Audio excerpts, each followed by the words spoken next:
Hey guys, welcome back to the channel. This is the story about Naruto. What if Naruto trained by Orochimaru? Part 1. Hope you'll enjoy this video. So before we start, please do support for more awesome content and also hit the subscribe button and share this video with your friends and also support the creator of this fanfic. I have created many playlists, check it out in the channel. So let's start the video. Responsibilities. Today was October 11th. The day after the Kyuubi no Kitsune attacked Konoha, and things weren't going well for those inside the village. Especially for the formerly retired newly reappointed village leader, Hiruzen Sarutobi, who was sequestered in his regained office with an upset blonde infant boy resting in a basket with a blanket. I can't believe it. Do they really have that little faith in Minato's skill or humanity? Is something wrong with sensei? An almost eerie, but not unconcerned voice asked from behind him. Orochimaru, it's good you came by. The elder Hokage said as he opened the window and let his pale student inside, who was dressed as a normal jounin. And yes, something is indeed wrong. But first, do you think you can reach Jiraiya or Tsunade really soon? Orochimaru shook his head. Sorry. You know Jiraiya is too wrapped up in his spy network to just come here all of a sudden. And do I need to say anything about Tsunade? At least try. Tell them they've got a new responsibility that requires them to return here ASAP. The Snake Sannin sighed. I can try, but forgive me if I don't have the best confidence in what my teammates will do about it. But before I even try to, tell me what the new responsibility is first. Sarutobi nodded, knowing it would be pointless for Orochimaru to explain something to the others he himself didn't know anything about. Alright. You see that young boy? He pointed to the sleeping infant. Orochimaru nodded. That's Minato's son, Naruto. Naruto Namikaze. I'm assuming it means maelstrom, not fish paste cake, right? Correct, but he won't be called Namikaze. He'll have his mother's maiden name Uzumaki instead. Orochimaru blinked. What for? Well, in the last war, Minato killed off a large number of Iwa ninja, as if it was nothing. And they're very angry at the humiliation they've received for it. If I knew Minato had a living relative, they may seek out his blood and go to extreme measures for it. We can't afford to risk such an attack now or in the foreseeable future, so if his name is different, neither he or the village will be in trouble for it. Sounds good on the surface, but are you gonna keep this a secret from everyone in Konoha too? Sarutobi nodded. Yes. People can't reveal a secret they don't know. So until he's the proper age, he and everyone else must remain ignorant of his heritage. Him too? Why? Orochimaru asked, not seeing the logic. Kids tend to brag about themselves or their families to sound important amongst other kids. If he's ignorant too, then he can't draw too much attention to himself. Sarutobi explained. So Minato's son will have to live like a normal person? Who's going to raise him? Minato and Kushina listed Jiraiya and Tsunade as the child's godparents. Orochimaru looked surprised. Really? Why? Because they both knew and trusted your teammates, Orochimaru. It wasn't personal. Oh, I know that. And I already have a godchild. Remember Daisuke Mitarashi? Orochimaru asked. Sarutobi nodded, having seen the Pale Sannin being friends with the name Jounin and his family. Sadly, he and his wife died yesterday, but they entrusted me with caring for their daughter in such an event. That's good, and Minato thought Jiraiya and Tsunade would be good for Naruto. If you can ask them to come here, that would be best. Orochimaru sighed. I can try, sensei, but remember, I don't have confidence they'll cooperate. I'll be as quick as I can, but while I'm gone, can you watch over Anko-chan for me, please? Sarutobi nodded, not seeing a problem with supervising a 6-year-old for a bit. He could make some ninjas watch over her as a D-rank mission if he needed to focus elsewhere. Orochimaru then left the building and then the village to find his teammates.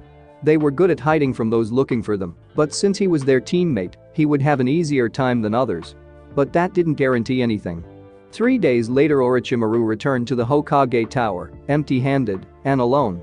The first thing he saw when he answered were a bunch of irritated civilians and even a few ninjas too. One of them, a ninja wearing his hitai over his left eye, approached him. Ah. One of the Sannin is here. Perhaps you could make Hokage-sama sensible again. Sensible? Orochimaru asked, beyond confused. If there was one thing the so-called professor wasn't, it was insensible. Yeah, he's been hiding up in his office for over a day and being foolish by preventing us from doing our duty. Orochimaru didn't like any of this, and even less when murmurs from the gathered people said things like kill and demon.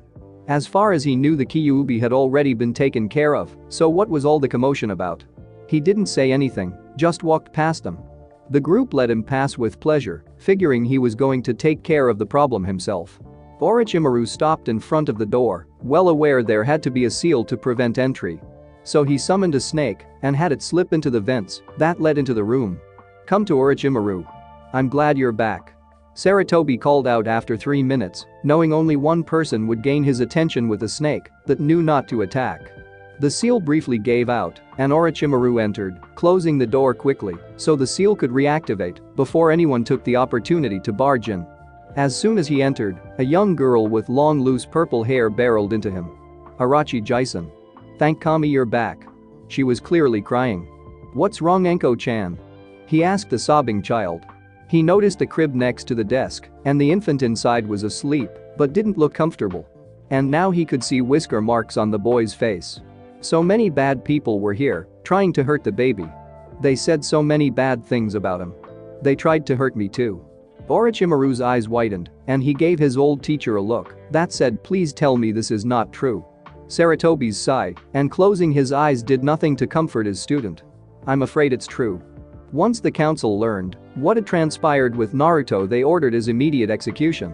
The civilians took the bait almost completely, and even some of the shinobi did too.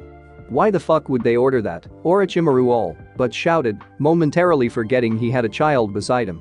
Well, Minato got rid of the Kyuubi by sealing it away inside Naruto at the cost of his life. I told them this so they'd know not to be afraid of a repeat attack by the beast and that the child should be considered a hero for bearing such a burden, but right away they craved his blood. Apparently they either believe the infant is simply the fox turned into a helpless child, or Minato did this specifically so the child could be killed, thus killing the fox with it. Orochimaru wanted to throw up. Once in a while he had curious thoughts that others could consider vile, but this was barbaric. So the council that has always worked with Minato actually believes that he would wish a newborn to die just to solve a problem, and if not that he was powerful enough to change the great fox demon into a human, but not strong enough to actually kill it. With all due respect, sensei, my snakes have eaten things smarter than that. I've tried telling them the same thing, but they just can't see any other possibility. A few ninja have already tried to kill him at their beckoning, one being Minato's own student, claiming that's what Minato would have done if the demon hadn't killed him. If this keeps up, my hair is going to go gray faster. I've kept him here since then, and Anko-chan's been adamant about protecting him too since she's been here. For the first time, Sarutobi smiled. You should be proud of her. She took a kunai to the shoulder to protect him. Orochimaru looked down at his godchild again and saw her tenderly touch her right shoulder. With the shirt in the way, he couldn't see the bandage around it, but didn't need to. He bent down and hugged his friend's daughter. Good girl, Anko-chan. And at least you didn't get hurt worse. Orochimaru, any news regarding Jiraiya and Tsunade? Sarutobi asked. The snake Sannin tore himself away from the little girl. Sadly no, sensei. I couldn't locate either. I checked all the nearest hot spring resorts, casinos, and bars, but got nothing. I might have searched more, but my gut told me to get back here. And I'm glad I did. Sarutobi took a puff from his pipe. This is bad. If we can't get at least one of those two back here soon, Naruto might not last much longer. Then I'll take him in for now. Sarutobi blinked, but didn't look surprised or ejected.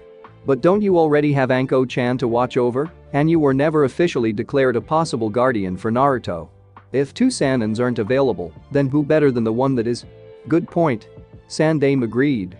But still, won't having two children interfere with your work? Orochimaru tended to work with the ninja R&D division like the Naras and Akimichis when he wasn't on missions, hoping to find ways to give their shinobi advantages over others.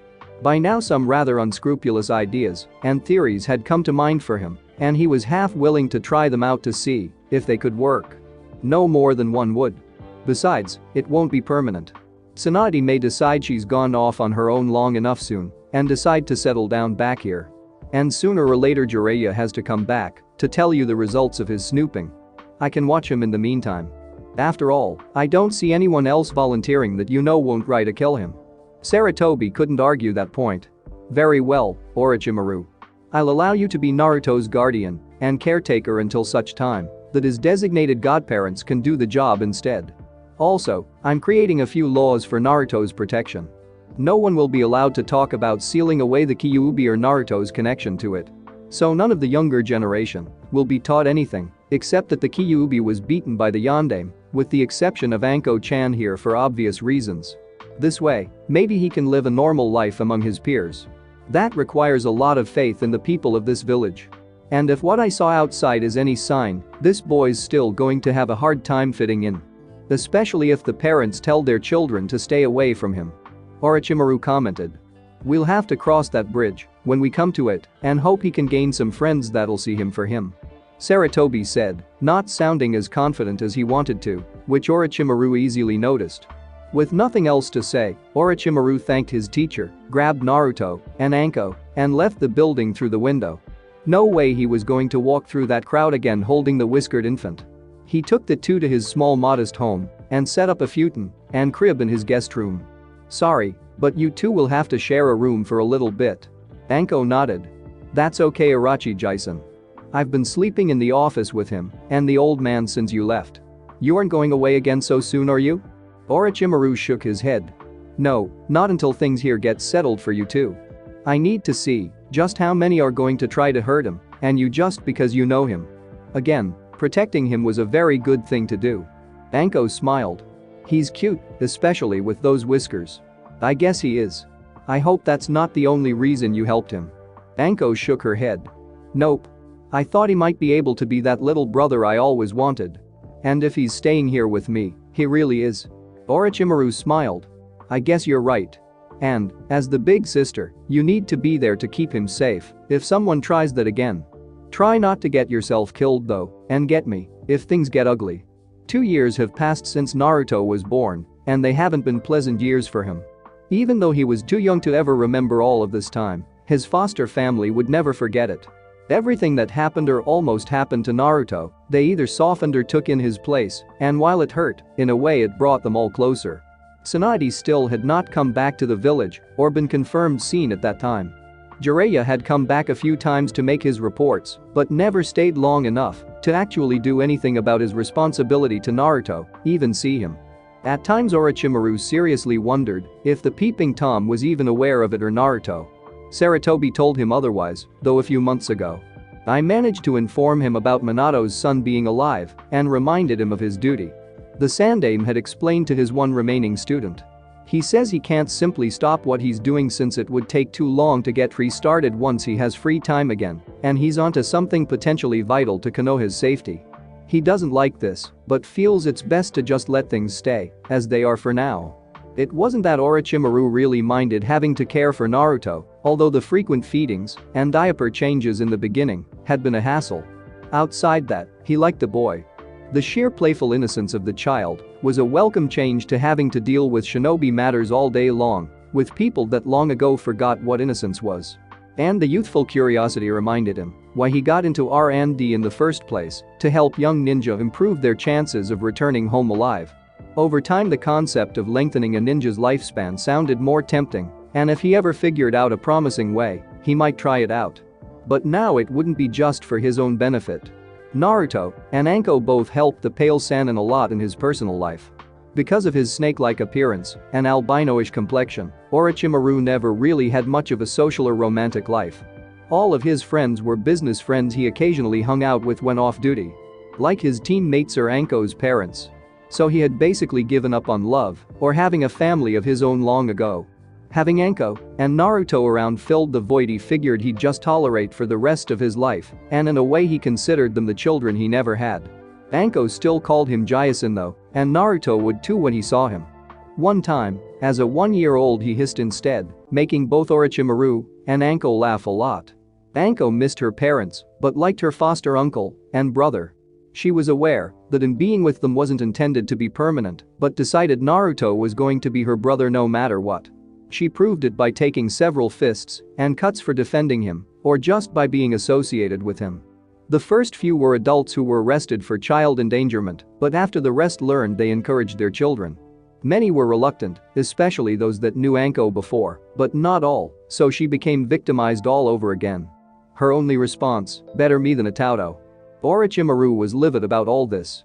Even more so when one of the babysitters early on tried to kill them both. Anko had to use a kitchen knife to cut the sitter's Achilles tendon before they could do worse than put a few bruises on them both. The sitter tried to press charges, but since Sarutobi handled the case, the sitter had a restraining order against the residents and occupants since then, and community service. After that, he never left them with anyone without a shadow clone or a snake summon nearby. He simply couldn't trust anyone to be near them without him. At the moment, Anko, who is 8 years old now, was practicing out in her house's backyard while Naruto took a nap inside their room. The two still shared a room, which made it easier for her to defend him if anything should happen. Anko was throwing some kunes at human-shaped boards to improve her aim for certain spots, a point Orochimaru told her was vital to perfect for her. After she threw them, her personal summons Kajioku, which Orochimaru had arranged to be permanently summoned to defend the girl until she was older, would retrieve them for her. Naruto had one too, a snake called Sango, that was watching him like a guard dog at the moment. Both snakes were venomous and could become as large as boas if they had to. The only way to tell them apart was Kajioku was purple with red spots down her back and Sango was orange with black streaks. Naruto was probably the only toddler in the world that wasn't afraid of a snake. Kajioku had brought Anko her weapons back when she tensed up. "Something wrong? Do you hear that buzz?" Anko quietly asked. Kajioku listened. Luckily, as a summons she had some skills normal snakes didn't, such as being able to hear like humans could, rather than just vibrations through the ground. "Yeah, I do. Sounds like bees or something." Soon they both noticed a large swarm of dangerous-sounding small insects flying towards their house and settling around the closed window of the kids' room. They couldn't get in thanks to a few rudimentary seals Orochimaru knew, but they weren't going to stop trying. Anko and Kajioku almost hid until they saw the bugs weren't after them, just Naruto obviously. Problem was there was nothing either of them could do about it, except one possibility. Kajioku saw Anko pull out her emergency paper bomb kunai and stopped her before she could use it. "No, don't. It won't get rid of all of them, and you'll just make it easier for them to get inside." "What should I do then?" Before the purple snake could answer, a mysterious person dressed like an Anbu agent came up behind them and knocked Anko out. Kajioku grew to the size of a python and constricted herself around the intruder, only for him to replace himself with a log. With only one thing left to do, Kajioku dragged Anko into a safe spot outside the house, got smaller, and darted to Orochimaru's office as fast as she could. Orochimaru, one of the heads of Konoha's R&D department, was going over some proposals for funds to explore researching new ideas and why they were advisable. Many were, but they had to be prioritized first. "I've got requests for extra protein supplements to the Akimichi. Well, they may have to use their own funds if possible. This guy wants to see if one can find a way to siphon off another's chakra like a parasite handy, but maybe risky. This guy wants to see what would happen if cells from someone with a Kekkei Genkai were introduced into the body of someone without one. I'm intrigued. And this guy, Amachi, wants to try new terrain to test possible physical adaptability. Claims to be very promising." Before Orochimaru could make a decision on anything, Kajioku came in through the air duct. "Orochimaru-sama. Danger at the house." He took the snake into his hands and shoo-shined away without a word. When he showed up in front, he immediately rushed inside and heard hissing coming from the kid's room. He went in to see Naruto sleeping, ignorant of the trouble, but Sango was large and looking outside. Kajioku left Orochimaru to go check on Anko. "Sango, what happened?" A large swarm of bugs, acting like they were on a mission, tried to get in. And some Anbu knocked Anko-chan out, but got away before Kajioku-ni-san could punish them. "Sounds like an aberrum, but why would they do this? They've never had a problem with us before?" "Apparently one does." The orange snake started hastily. Orochimaru frowned. "I'm bringing this up to the Hokage." Sarutobi knew what to expect when his pale student entered his office. "Well, what happened now, Orochimaru?" "Sensei, things are getting out of hand. The clans are now starting to act out against Naruto. They've kept their distance, probably to avoid offending me, but now a confirmed attack from an aberrum shows the situation isn't getting better." "A confirmed attack? How many ninjas use insect swarms?" Orochimaru sarcastically asked. "I see." Sandame responded. "But can you confirm the individual?" "No, I cannot. But I know this won't be the last time. Sensei, I know you've done what you can for the boy, but I'm seriously reconsidering whether or not this is the best environment for him. For either of them." Sarutobi blinked. Orochimaru, that can't be done. It's not safe for them out there. It's not safe for them here either. If anything, it's worse, Orochimaru shouted angrily. You've put in so much effort to keep Naruto from having enemies outside the village, but you keep forgetting he has them inside it too. I forgot nothing about Orochimaru. Sarutobi countered sternly. I am not oblivious to the torment that has been going on at your household. Have you forgotten that all those arrested have suffered for their crimes? You have helped, but those not arrested just find new ways to hurt them. Usually through their own children. Are you aware that none of the parents will let their kids play with Anko-chan anymore? Just because she's the demon's sister? She used to have a whole network of friends, now I can count the number of kids that still dare to talk to her on one hand. And do you honestly think Naruto will be in a better situation when he's older? Does this sound like a healthy environment for them? No, but I can't very well tell parents how to raise their children nor the children to disobey their parents. Orochimaru folded his arms. Not only that, but many of the merchants are trying things too. Anko-chan can barely buy anything unless I'm right there with her, since they won't dare overcharge or deny me, and I know the situation won't be any different when Naruto's older. You think it's good for them to be in a town that denies them fair prices or maybe the right to shop, even if they can pay? Sarutobi didn't answer, mostly because he knew his student had more to say. Sensei, I've gone to a lot of trouble to ensure the safety of those two. I even have snakes around them 24/7, and I could only do that by giving Manda 4 living sacrifices, which I got thanks to your order. Sarutobi nodded in recollection. 4 Anba were found guilty of trying to murder the 2 children by arson, and he allowed Orochimaru to execute the punishment. While brutal, at least some good came out of it in the form of snake guardians. Sensei, I'm seriously considering that this is not the best place for them to live. Orochimaru, your concern is admirable, Sarutobi started. Spare me the bullshit, Sensei. I know you're going to try to convince me they're better off here. Give me one good reason why I should let them stay here longer rather than just take them away. Simple. Sarutobi stated. Minato sacrificed his life so his son could protect this village. If you take him away from it, it will make his sacrifice meaningless. If the villagers keep trying to kill him, it'll have the same results. Orochimaru countered. If Minato could speak to you right now, what would he say? I don't know. Maybe he'd agree with you, maybe he wouldn't. The council and citizens here have been trying to speak for Minato so much since his death I'm almost afraid now. But consider this, Orochimaru, you're only the acting guardian of Naruto. Jiraiya and Tsunade are still the ones with majority say regarding his whereabouts, and Jiraiya thinks that. Shut the fuck up, Sensei. Now Orochimaru looked pissed. How can you possibly have the nerve to say that? You actually expect me to believe that Jiraiya's opinion of Naruto's well-being outclasses mine, the one who has actually been raising the boy for the past 2 years? The man hasn't even seen Naruto in that time, and he's the one who knows best? He's not the one who's taken hits for the boy, nor has he fed or clothed or sheltered him. Hell, Sensei, you know as well as I do Anko-chan, and I am the only one who has any real claim to be the boy's family. Well, I can't argue that, but still, give the village another chance for the children to fit into. For my sake, if nothing else. Orochimaru sighed. Fine, Sensei, I'll try to tolerate this a little more. But if nothing changes for the better, I will do something about it, with your permission or not. Sarutobi slowly nodded in acceptance. Very well. Tell them hi for me. Orochimaru nodded and then poofed away, revealing he had been a shadow clone the whole time. Guess he's getting even more protective of them both. Does that make him a mother hen snake? So no luck?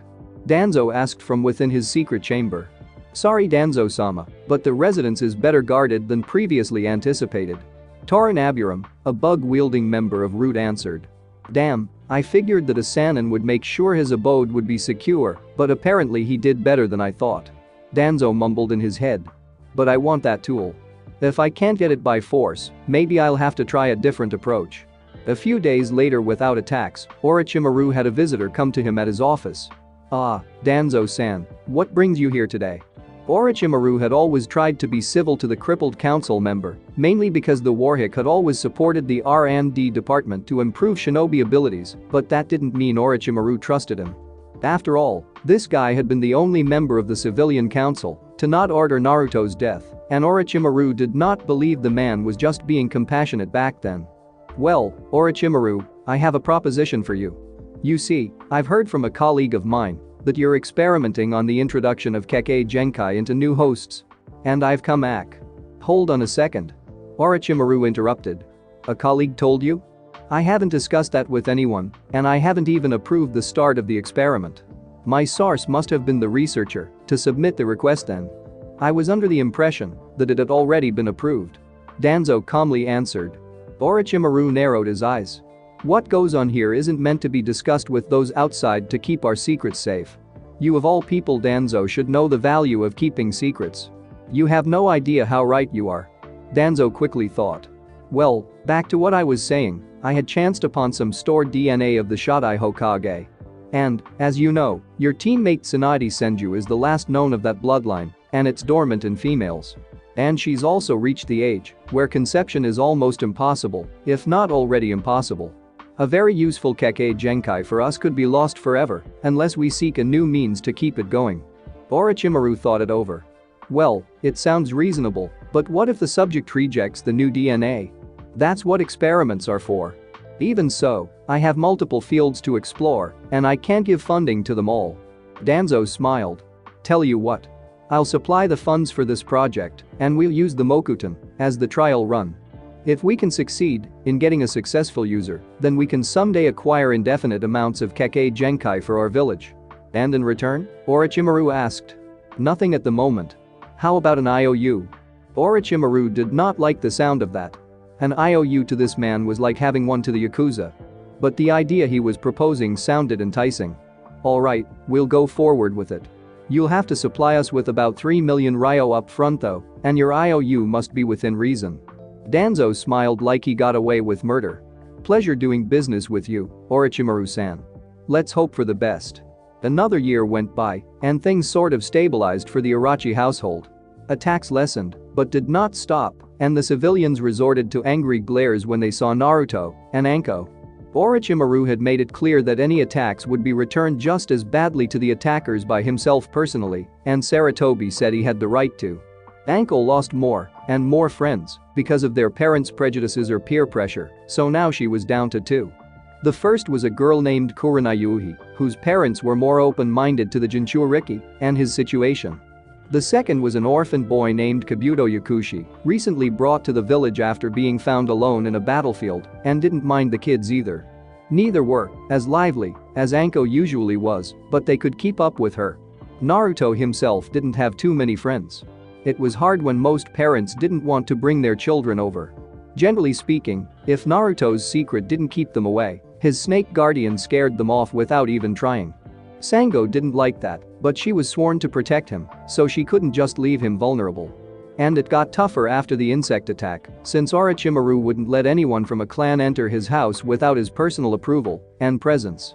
So in short, only the Yamanaka, Nara, and Akamichi clan heads had their children come over because they trusted the Yandame's skills and hoped their kids wouldn't be afraid of snakes later on. The Hyuga would have, if they were more open to mingle with others, and the Uchihas deemed the whole issue unworthy of significance, their words. At the present time, a soon-to-be 3-year-old Naruto was hanging out at the Yamanaka flower shop with a 3-year-old Ino, while Orochimaru and Anko were trying to find him a birthday present or two. Inoichi was watching the two kids have fun their own way in the back of the room while going over a newspaper and noticed nothing out of place. There were a few insects buzzing around, but that was normal for a place filled to the brim with flowers. But after a little bit the buzzing noise of insects got a little too loud to be normal, and Inoichi got suspicious. The kids noticed it and got scared, looking to Inoichi to do something about it. He looked around sharply, but saw nothing suspicious, but went for the cabinet and grabbed the pesticide to be sure. A large black swarm of insects massed together through the open windows and entered the unsealed building. Ino screamed and ran for her father. Naruto tried to, as well, but the insects swiftly covered his body and started attacking him. He screamed and tried to swat them all off, but fell to the floor and his movements slowed. Sango could do nothing but watch and hate herself for it. Something's not right. Those aren't normal Aburum insects. Those just eat chakra, not sting and bite. These things are actually wounding Naruto. Inoichi thought, as horrified as he and his daughter looked. Ino tried to help swat them off, but her father grabbed her hand. No, don't. Those bugs will hurt you too. Use the spray 2-chan. Ino pleaded. I can't now. Naruto would get poisoned too. Naruto screamed again, and his body glowed a faint red. The insects backed off a bit, but didn't leave his body or stop entirely. Unable to take the pain anymore, Naruto did the one thing any child in his situation would do, he ran. He didn't know where he was going, or what he'd do when he got there, but he had to just run. The Yamanakas followed. Think he might like this, Jason? Anko asked, as she pointed to a place sword on display in a window. Orochimaru was about to answer, but any answer died on his tongue when he heard a familiar scream down the street. Anko heard it too, and lost interest in the question entirely. Both looked down the street in hopes they were wrong. They saw a young child running around with a swarm of bugs clinging to him. A few passerby would try to beat the bugs off him, but they moved off on their own just enough to reveal who the child was. Once people saw, they either looked the other way or kept beating him for a different reason. Orochimaru, Anko, and Kyoku rushed to help him. They were a little relieved when an Anbu agent dropped by the boy and did a fireball jutsu. The bugs fled off the boy, leaving Naruto to take the brunt of the attack.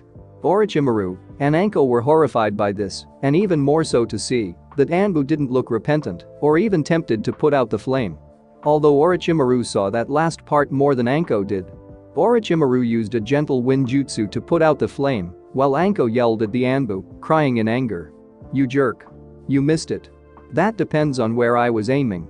Anko gasped and then began hitting the masked ninja's legs, to which he reacted by kicking her off. She was undaunted by this and tried to attack again, but he simply left the area, seeing no reason to stick around anymore. But not before Kyoku managed to give him a painful bite on his right calf. Before the insects could attack again, Orochimaru used a fire jutsu on them, as intended, and they were completely incinerated. He looked at Naruto and was very pissed, but not at Naruto, of course. The blonde boy had second-degree burns almost all over his arms and face, with the clothed areas only bearing first-degree burns, and was breathing heavily. Itaudo? Is he going to be okay, Jason? Anko asked tearily, on the verge of hysteria. Orochimaru carefully picked him up. He will be. I know how to best help him. Anko-chan, get on my back. Kyoku, go get Sango. The purple snake nodded and darted away, while Anko got a hold of the snake Sannin's shoulders. He then darted off to a safe place for them all. Some civilians started to wonder if maybe the one Sannin still in town had been pushed too far. That's it. I've had enough of this. Minato must be rolling around in his grave. Orochimaru angrily thought as he entered his house and placed Naruto down on the couch. The Kyuubi's chakra was already healing the young boy. And fortunately for him, he was unconscious by now. The two snakes entered the house a few moments later and got by the couch too. Anko, with tear-streaked cheeks and red eyes, hovered over her brother figure like a watchdog. Jason, what's gonna happen to him? He'll be fine, Anko-chan. He's already healing and should be as good as new by tonight.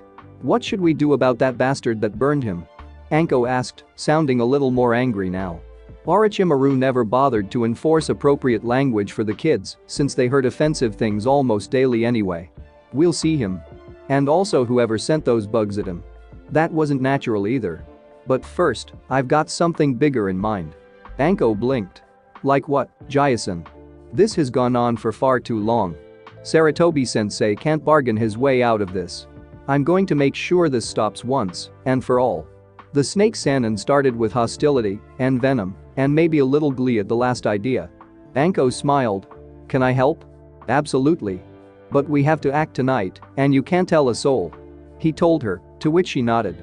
Good, now go pack up everything you have. We're going on a little trip. How long? Long enough. Anko looked worried about having to maybe leave her home and remaining friends for who knows how long. But after looking at Naruto one more time, she knew it was a matter of time before that happened to her too. And Orochimaru had never led her wrong before. I'll be ready in a jiffy. She told him before heading for her room. It won't be that easy, Master Orochimaru. Kyoku commented. Oh, I know that. That's why I'm going to put on a big show for Konoha and do a little damage too. The pale Sannin replied. Like what? Sango asked. Well, let's just say Konoha will learn what happens when you try to corner a viper. He told them with a sinister chuckle. And best of all, since that meeting with the Kumo representatives is tonight, few will be available to interfere in my little scheme. Night came over Konoha, and it would be a night that shaped its future indefinitely. Most of the representatives of the clans were at a meeting with visitors from Kumo, hoping to arrange an alliance of sorts. The streets were deserted as people went home to sleep, with night Anbu making their rounds. Overall, nothing ominous or unexpected.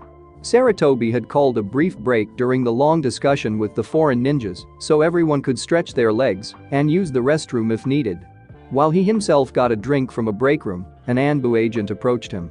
"Hokage-sama, fire has just broken out at Orochimaru-sama's residence and the R&D department." Sarutobi frowned. "Ah fuck. This will end badly, I just know it. Thanks for alerting me. Tell my advisors and the clan heads I'm going to personally check this matter out, and no decisions are to be confirmed without my presence. Hopefully this won't take too long." The old man then got into his combat outfit and headed for Orochimaru's house, hoping to settle his student before he acted rashly. Not that it wouldn't be uncalled for, he admitted. Sarutobi arrived at the Orochi household to see it burning to the ground. The Anbu that arrived with him began immediately putting it out with water jutsus. Once the fire was gone, they salvaged through the wreckage for any bodies. Sarutobi prayed they wouldn't find any. One of the Anbu captains came close to the elderly Hokage. "Hokage-sama, there is little you can do here. Perhaps it would be more beneficial for you to investigate the other arson incident." "So this is a confirmed arson?" Sarutobi asked, not that he doubted it, of course. "Most likely, sir. Orochimaru-sama was a very skilled ninja, so this being just an accident is highly unlikely. My guess is someone with a few matches or something decided to act against the occupants and caught them off guard." Sarutobi nodded, having come to the same conclusion. "I'm sorry for everything, Orochimaru, Anko, Naruto. At least you're out of your misery now." He sighed, then thought of something else. Wait, if this was just a stroke of luck, it would be too much of a coincidence for Orochimaru's lab to be struck at the same time. Something's going on here. I will go check out the other scene, as you suggested. Take all bodies to the morgue or infirmary, whichever is appropriate for them." Sarutobi told the Anbu captain before heading off for the R&D building. Said Anbu returned to work with the others going through the wreckage. "Find anything?" "No confirmed deaths yet, sir," a weasel-masked Anbu told him. "Good. Let's hope it stays that way, or Hokage-sama will not be happy." When Sarutobi made it to the burning wing of the building, he didn't know what he expected to find. But he definitely didn't expect to find Orochimaru standing in the flames crying while all his work burned to ashes. "Orochimaru, what is the meaning of this? Did you do this?" The snake Sannin slowly turned to look at his mentor, eyes watering, but as cold and hard as steel.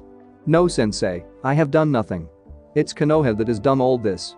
And maybe you by passive association too, but I won't hold you to it." "What are you talking about? I should have done what I thought was best long ago, your please be damned. But because I felt I owed you, I stayed and kept Naruto here. And now, he's gone." Sarutobi paled. "You don't mean?"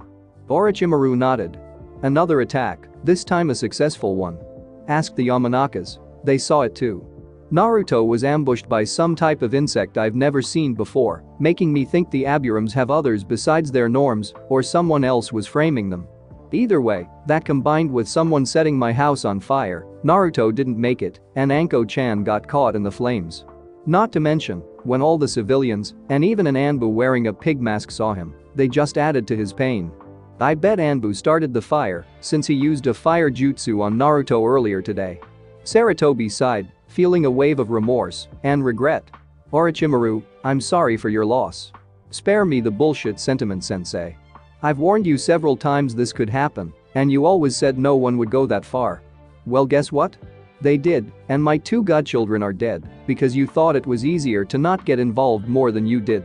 And I don't care what some legal form may say. Naruto was mine, and all my work for this village has been destroyed by someone else too." He spread his arms to better imply the fire going on around themselves.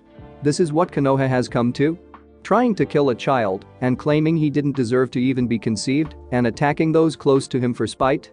Is this what Konoha Minato died for? Naruto should not have had to suffer for this horrid place. Orochimaru?" Sarutobi was now worried about what his student would do in retaliation.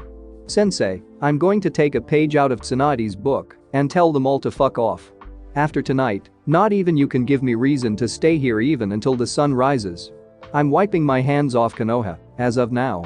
Sarutobi knew he couldn't stop his student, and deep down he couldn't fault him for taking this course of action. Where will you go? What will you do?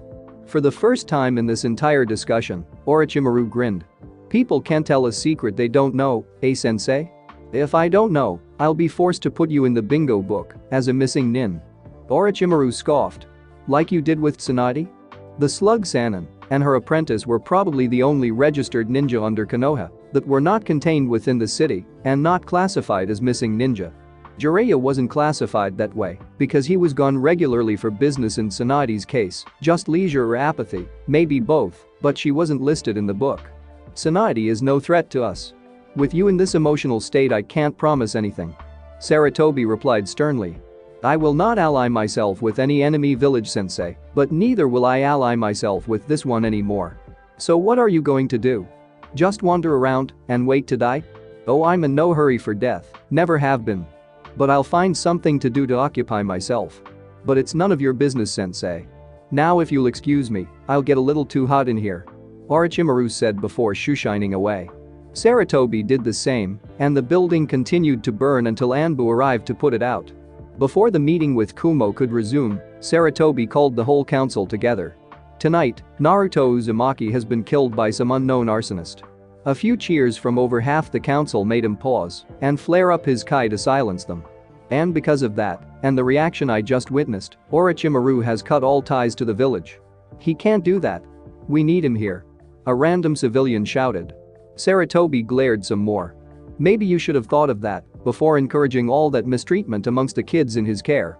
Both of them are dead now because of idiots like you all. Why the hell should he remain here to keep working for such a village? Would you? At least my child isn't a monster. Another random member commented, ignoring the Hokage's glare. Regardless of how you all may see the situation, Orochimaru sees it as the final straw for his patience. He has no reason to help us anymore, and I probably wouldn't be surprised if he decided to do something drastic later on. Feel proud of yourselves, for you've helped us lose a valuable shinobi and possibly made several people you know targets of his wrath. And for what? Because you can't let go of a grudge, no matter who the victim is? What a shining example of good leadership. But enough of this, let's just finish this meeting and call it a night. They all followed his lead, but several were already celebrating in their heads over the reported death of a blonde whiskered boy. Did it work? Anko asked as her foster uncle came into view from her hiding spot, a bunker outside the city walls designed for civilian safety in invasion times. Like a charm. Orochimaru told her as he ruffled her hair. By tomorrow morning, everyone will think you and Naruto are dead and I left grieving. We can find somewhere to live with no one looking for you too. And I can train you both to fight back like shinobi should. Anko smiled. She was glad for that. When Orochimaru told her they were going to leave their home and not come back, she was a little frightened. Especially if Tracker Ninja tried to find them. He told her he was going to stage their deaths and that way no one would hunt them. Everyone had to think that, even the Hokage, or it wouldn't work. And apparently it did. No more bad people? Well, no more from Konoha at least.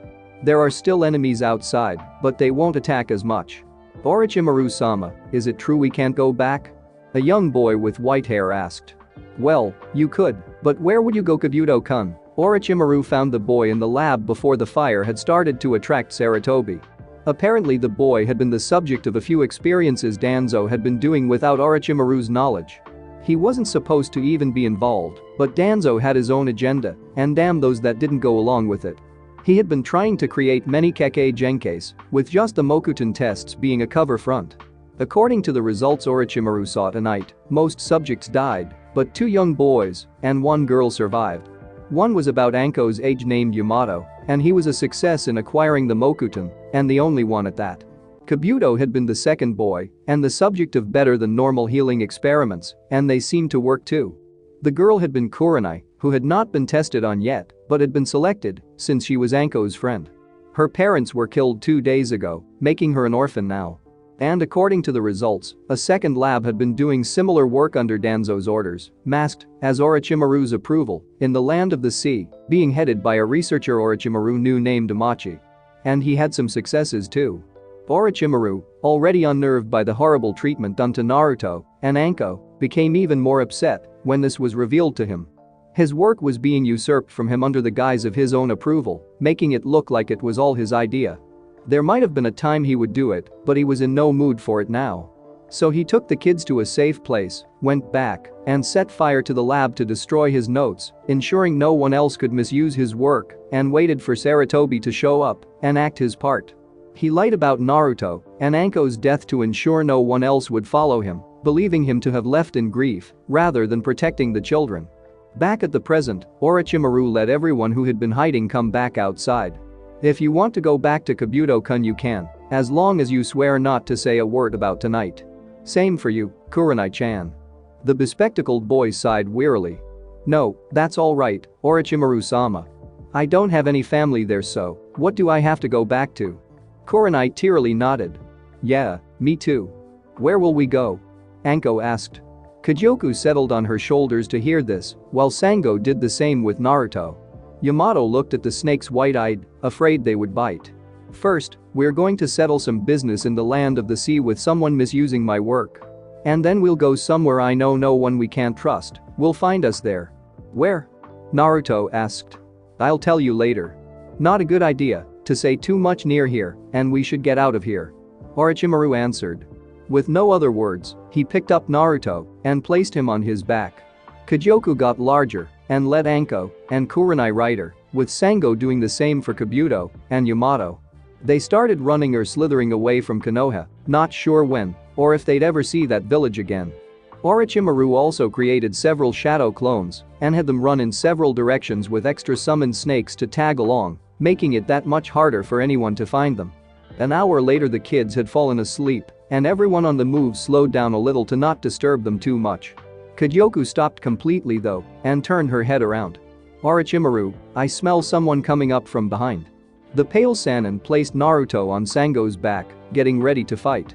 He went off to get rid of this potential threat, only to find a Kumo nin running towards the land of lightning. He would have done nothing about it, except he saw the burlap bag the Kumo nin carried with something moving inside it trying to get out.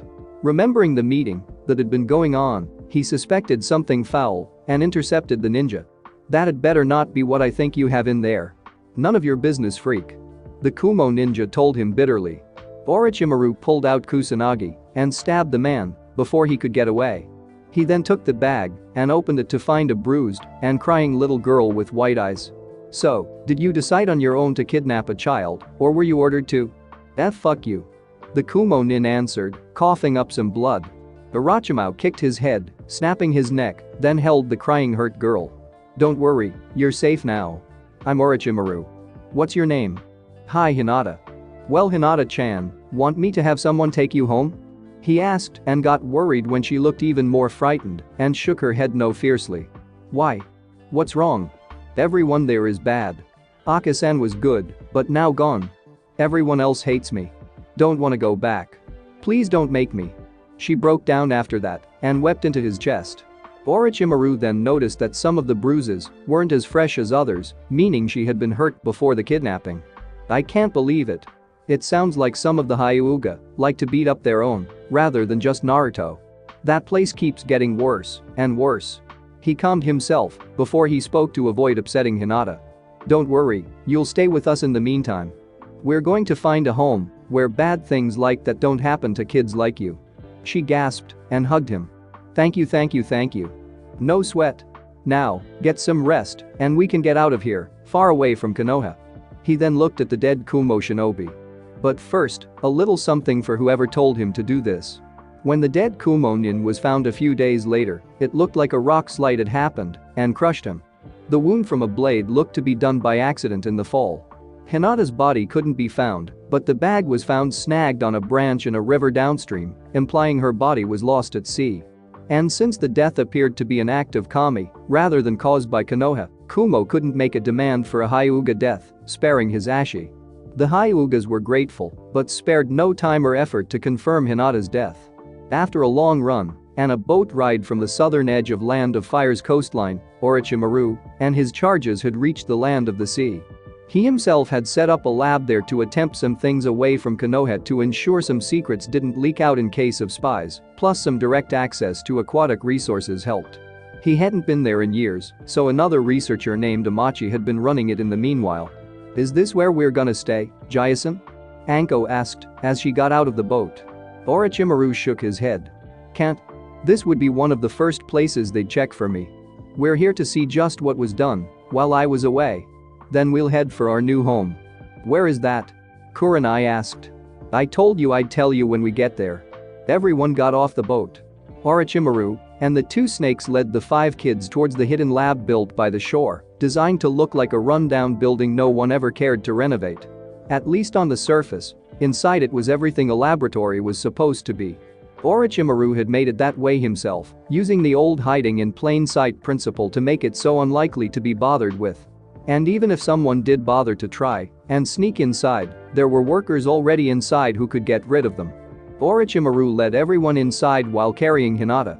The poor girl had barely walked at all since she came into his company, and he suspected it was more because of shock or fear than her injuries. She said even less too, but she at least smiled when everyone tried to lift her spirits. Orochimaru led them through the corridors into the building, a faint trail of light bulbs guiding him into the research center. None of the kids asked where they were going since he already explained it to them, but they started to feel something was wrong here. Orochimaru sensed nothing, well used to surroundings such as this from decades of ninjahood. He came to a closed door that wasn't locked, so he opened it and stepped inside. Right away he wished he hadn't done that, to spare the children from the sight of the room's contents if nothing else. There were large glass containers that looked like oversized test tubes lined against one side of the room, each, but 2 with a person inside it. The ages and genders varied, and out of all of them only one container had a glowing light on it, indicating something unique, but not immediately obvious. There was also a table with various pieces of lab equipment and papers spread about. It looked like someone here had been doing some rather unorthodox human experimentation here, something the kids weren't supposed to see. What is this place? Kurenai asked. This was a lab to see how we could improve our ninjas' physical capabilities. Orochimaru answered. This wasn't what I was expecting though. Especially that, whatever that is. He then pointed to the glass tubes. Are they even alive? Yamato asked, having flashbacks to the experiments done on him for the past year and being the only one to walk away alive from it. Orochimaru carefully looked over each one. The one tank with the glowing light had a monitor that showed a faint heartbeat.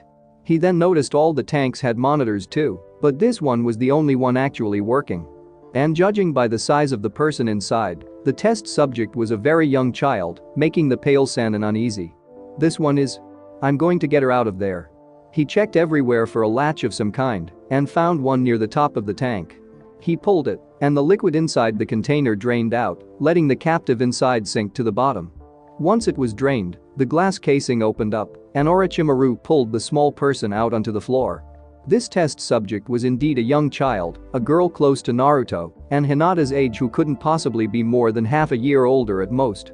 She had long purple hair and a pale complexion, but not albino-ish like Orochimaru. She also didn't have any clothes on, so Orochimaru wrapped her in his jacket to keep her covered. In doing so, he saw a strange mark on her left shoulder that looked like 3 tomatoes inside a circle, resembling a seal of some sort. Is she okay? Naruto asked. I think, but I'm not sure. Somebody did something weird to her. Ah. Orochimaru-sama. Nice to have you drop by. A new voice said from a door to the left of the one everyone had entered from. Orochimaru turned to see a thin man with white hair and a long nose standing in a lab coat with his hands behind his back. Amachi, what have you been doing here? Orochimaru asked. Why, exactly what you ordered me to do. Trying to find new ways to enhance ninja physical skills and terrain adaptability. This is not what I had in mind, Orochimaru snapped, pointing to the glass tubes and the unconscious purple-haired girl. No, but it's even better. You see, I found a lost boy some time ago who has very unusual blood, with so much potential to be unleashed. Maybe even the first of a new Kekkei Genkai. Apparently he can actually shapeshift during times of bloodlust stress, and to make it even better, with the right method, his blood can give those powers to others as well. Amachi told Orochimaru. Orochimaru admitted to himself the idea was an interesting one, but something about this bothered him. And you experimented on children too? How could you? Amachi shrugged. Well, in order for it to work, the blood must be injected into the jugular, and if the subject survives the transfer, a mark appears there. For children the survival rate appears to be the highest, so I had to work with young ones. But I've been running kind of low, so I'm glad you brought me some more. Now Orochimaru was mad. Don't even think about it. I'm trying to give these children a bright future, not one where others think less of them for whatever reason they have. Kyoku and Sango got in front of the kids defensively and became anaconda-sized. Amachi was unintimidated. Don't you think they'd be better off with the gift I can give them? Think about it. A secondary source of chakra if the primary one runs dangerously low. And if the user gets close to death, a second stage is activated and the user gets the ability to transform into a second form, useful for terrain handling and combat purposes. What ninja wouldn't want that? You can't force this onto kids that don't want it. Sanin replied. The researcher shrugged. They're children. They don't know what they want. I don't think I can let you keep doing this, Amachi. Orochimaru stated as he pulled out some explosive tags. He didn't like them since that might put the children in danger, but he did show them off. Guess I'll have to show you how effective my work can be. Amachi said as he swiftly pulled out a syringe and threw it at the group. Before anyone could block it, the needle struck Anko in her jugular, making her scream. Anko-chan. Everyone yelled as Orochimaru pulled the syringe out. Anko kept yelling and squirming on the floor. It hurts. It hurts. The beginnings of the curse mark started to form around the puncture wound like a burn. While they were distracted with Anko's agony, Amachi took the opportunity to get several more syringes and hit all the remaining children in the jugular with great aim. All of them fell screaming and writhing as their blood burned internally. Kyoku and Sango wrapped around the long-nosed researcher and began constricting him tightly. Orochimaru stood in front of him. Why the hell did you do that? And while we're at it, how were you able to? Well, you need to be convinced my work has value.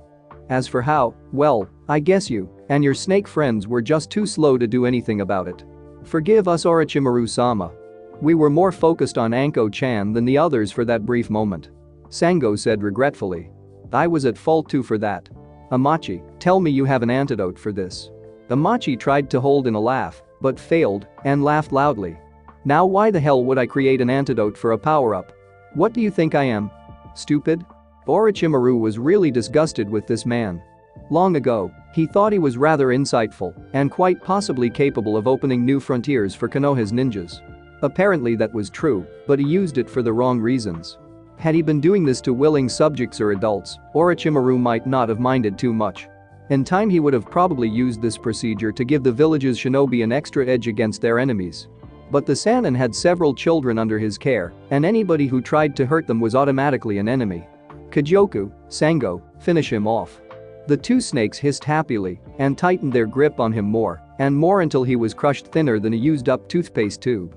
Orochimaru checked on all the kids at once, first noting they had stopped screaming, just breathing deeply, and asleep. On each one of their neck bases was a curse mark, 3 tomatoes inside a circle. Even Naruto had one. Damn, I thought maybe the Kyuubi's chakra could filter it out of his system. Wonder why it didn't.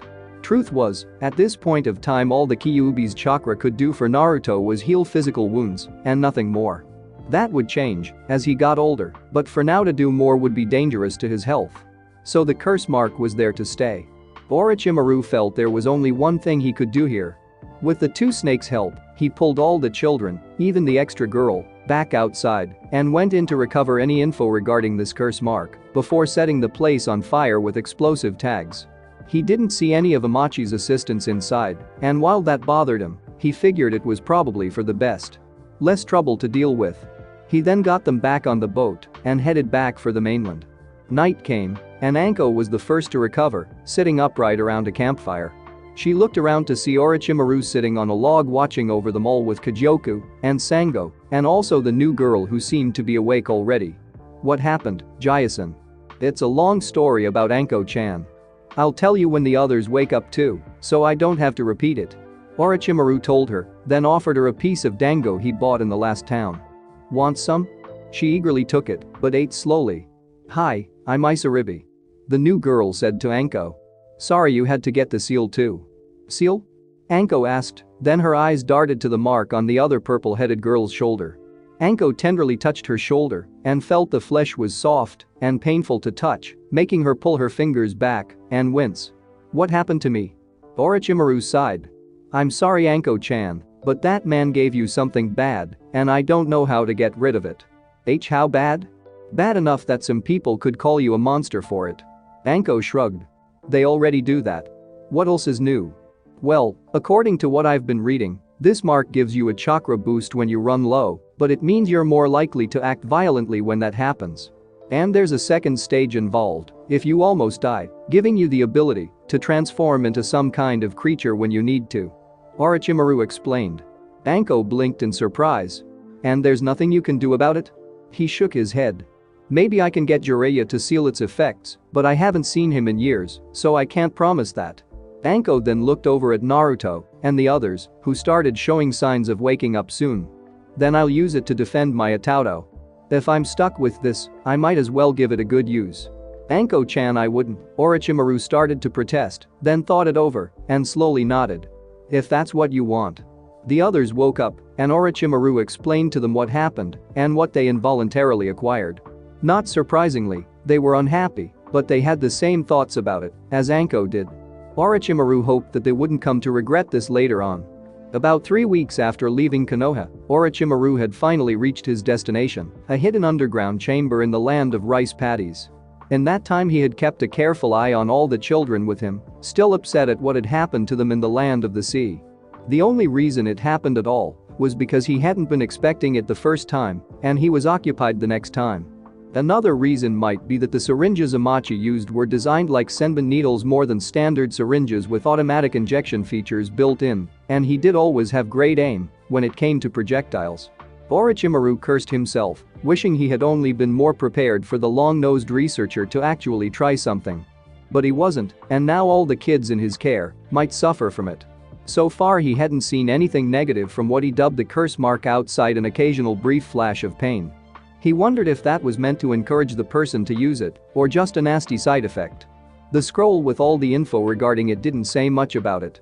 It did, however, come with several sealed-up samples of the blood-based formula used to give one the mark and abilities. Orochimaru kept it around in the hopes of someday reverse engineering it and ridding the kids of it. Or at the very least, have a better understanding of how it works. For the time being he ignored that and went inside the hideout. Since it was quite dark underground, he used a fire jutsu to light the candles left on the walls to illuminate the place better.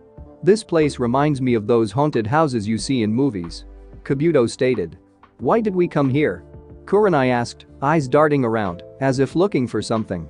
A long time ago, me and my teammates found this abandoned place during an A rank mission that was taking longer than we expected. We used it to hide ourselves and ambush our enemies. Afterwards, we agreed this would be our secure location to come to if we needed to go somewhere private. So only Jiraiya or Tsunade would think to come here. The one adult present explained. Are they coming? Naruto asked, not knowing who they were or his connection to them. Orochimaru sadly sighed. No, they aren't. They don't know I'm here, and I'd rather they don't find out yet. If I saw either of them soon, I'd be very mad at them. How come? All the children asked. Orochimaru wasn't going to like this, but knew it needed to be done. Naruto, I wasn't supposed to be the one to watch over you all these years. Jiraiya and Tsunade were. Naruto looked surprised. Then why didn't they? Orochimaru shrugged. I'm not entirely sure. I personally think Jiraiya just didn't want to juggle you and his work, so he chose his work first, and Tsunade was more interested in doing her own thing than taking some responsibility. If they have other reasons, I'd love to hear them, but that's all I can assume for now. Several of the kids frowned at hearing this, but Naruto just hung his head. You okay, Naruto? Said Blonde lifted his head, showing off a grin, with some small tears in the corners of his eyes. I'm fine, Jason. At least you're here for me. Always will, kid. You can count on it. How long are we gonna be here? Hinata asked. Not too long. Just long enough for me to check up an old idea of mine and see if we can go ahead with it. Orochimaru told them with a grin, making them all feel better. Later that evening, Orochimaru was seated at an old desk looking over some old papers he brought with him, with some storage scrolls next to him as well. Anko, Kurenai, Isaribi, Kabuto, and Yamato were currently looking around the place to get a better feel for it and make sure there were no unwelcome surprises there, with Kajioku tagging along in case there were some. Hinata was currently taking a nap with Sango curled up to be the pillow, resting peacefully. Orochimaru was glad to see that, since while the girl had been healing she kept having bad dreams, presumably about what had hurt her in the first place. Naruto was awake and trying to see what Orochimaru was interested in at the moment. "Whatcha doing, Jason?" "Going over something I haven't in a long time." "Like what?" "You probably wouldn't understand. It's boring grown-up stuff." The snake Sannin answered. "Then why are you doing it if it's boring?" Naruto innocently asked. "Boring for you, not me. And hopefully, not the daimyo of this country either." Orochimaru corrected. "Why?" "Let's just say that, if he agrees with me, then we'll be secure for years to come." Orochimaru explained, as best he could without revealing too much. "I can't tell you more than that, sorry." Naruto looked upset, but didn't argue, and decided to just pace around until the others returned. "Excuse me, Daimyo-sama, but you have some visitors." A guard at the place of the daimyo of the land of rice paddies told the ruler as he entered the throne room. "Visitors? I'm not expecting anyone." "Who are they?" the ruler of the country asked. He was tall, thin, with brown hair beginning to gray, and a small beard, wearing a black royal kimono with a pattern for a rice farm sewn onto it. The one adult present claims to be one of the Sannin of the Land of Fire. His physical description matches that of the snake summoner, and the fact that he has talking snakes with him adds to that confirmation. The daimyo rubbed his chin in thought. "Interesting, a Sannin wishes to see me. Wonder what for." He then caught something else. "Why did you say the one adult present?" "He has several children in his care, Daimyo-sama. 7 to be exact." The guard answered. "Why would he bring children here?" "I don't know, but I feel that may be part of whatever he seeks an audience with." The daimyo thought over it some more. "Very well, let them enter. Tell the guards they should keep watch, but not overly hostile until any threat is apparent." The guard nodded and left the chamber. A moment later Orochimaru entered, followed by Naruto, Hinata, Isaribi, Anko, Kurenai, Kabuto, Yamato, and the 2 snakes. "Sannin-san, I presume?" the ruler asked. Orochimaru nodded. "My name is Orochimaru, for your convenience.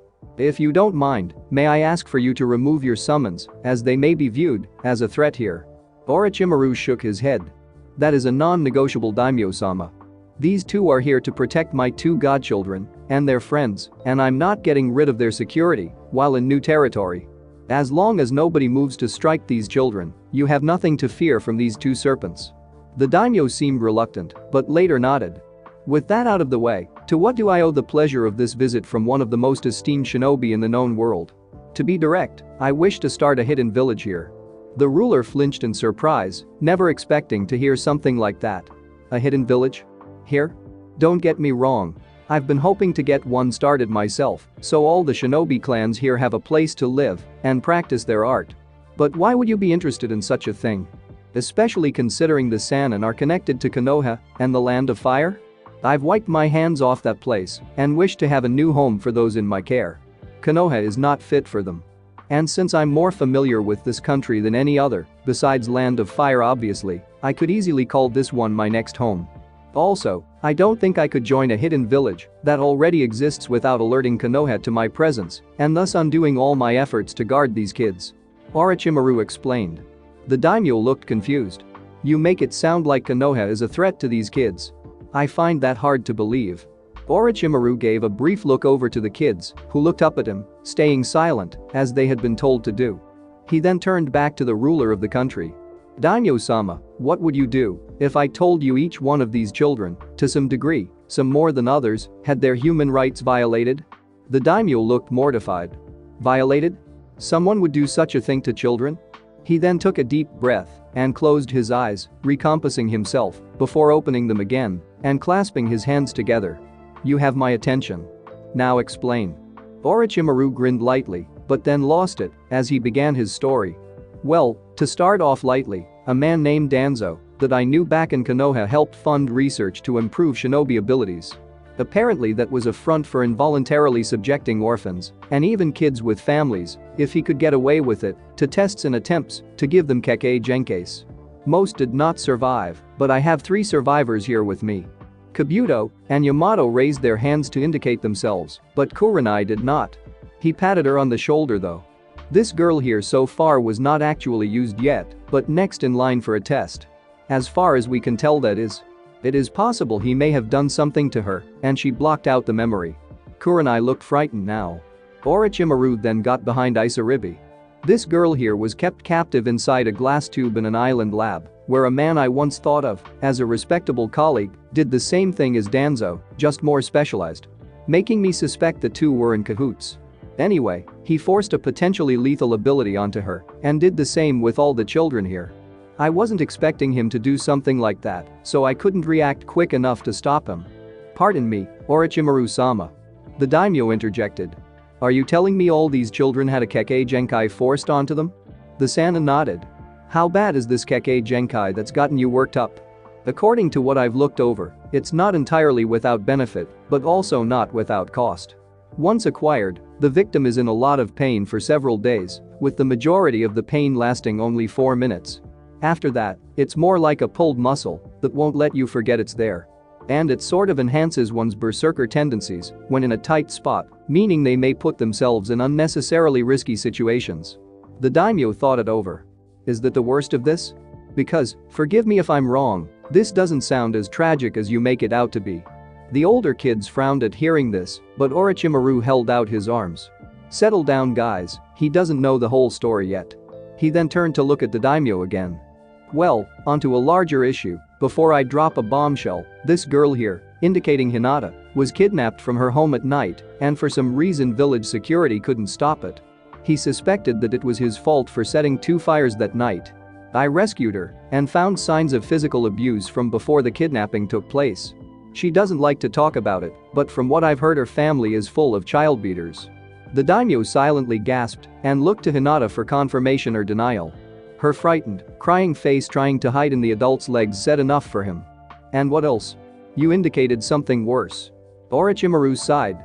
Here's where Konoha gets bad, as a whole, daimyo-sama. You see, legally I only have one godchild, this young girl, indicating Anko, but since this boy's godparents, indicating Naruto, were too busy enjoying themselves to take responsibility for him, I volunteered to watch him until they decided to shape up and take responsibility. For 3 years, this young boy has been picked on by no less than 90% of Konoha. I'd say 80%, but that would be giving them the benefit of the doubt, and I can't do that anymore. Sometimes kids get bullied by other kids. That's natural. The daimyo commented. Orochimaru narrowed his eyes. I didn't say he was victimized by just kids. I said the whole city. Adults too. If the daimyo had been holding anything just then, he would have dropped it. Adults bullying a 3-year-old? Why? How? For how, they pretty much had an attack on site mindset regarding him. They wouldn't kill him, probably because I got there in time to stop it. And when I was there, they would treat him like he was Kami's biggest mistake, and sometimes my presence wouldn't deter them. I haven't left him unguarded by myself or one of these snakes in about 2 years because they'll take any chance to make him wish he was never born. There were times I did. Naruto quietly mumbled, but everyone heard it and the hurt in his voice. Hinata and Anko, the closest ones to him, hugged him to make him feel better. Isaribi wanted to, but didn't see any room for her to get a hold of him. Orochimaru stayed silent for a brief moment after that, but then continued. Anyway, the townspeople, mostly civilians, but some shinobi too, several deemed honorable by the populace, took every chance they could to make Naruto's life hell. They did the same thing to my first godchild too, just because she's associated with him. And the adults in the village told their children to stay away from both of them or hurt them as much as possible, thinking kids could get away with what the parents couldn't. The daimyo scowled. And what possible explanation could they have for this atrocious behavior? I can't say it in front of the kids, as they are not ready to handle that information yet.